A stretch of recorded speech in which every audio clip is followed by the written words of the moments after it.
আসসালামু আলাইকুম। সম্মানিত উপস্থিতি, আশা করি সবাই ভালো আছেন। আমি আল্লাহর রহমতে আলহামদুলিল্লাহ ভালো আছি। আজ একটি বিষয় নিয়ে আপনাদের সাথে কথা বলতে যাচ্ছি। বিষয়টি হচ্ছে, আমরা যারা মুসলমান হিসাবে জন্ম নিয়েছি তারা একদিন মৃত্যুবরণ করতে হবে। মৃত্যুবরণ করার পর জানাজার নামাজ পড়া কি?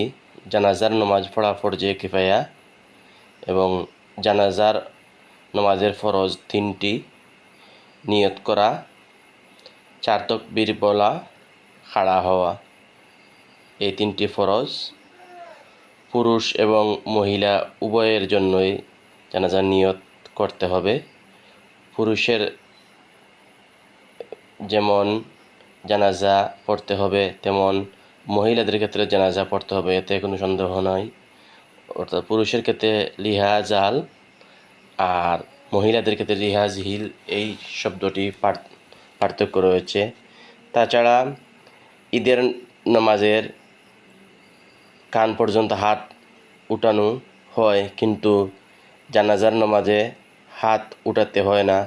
আশা করি আমার এই কথা থেকে আপনারা একটু না একটু হলে উপকৃত হতে পারবেন।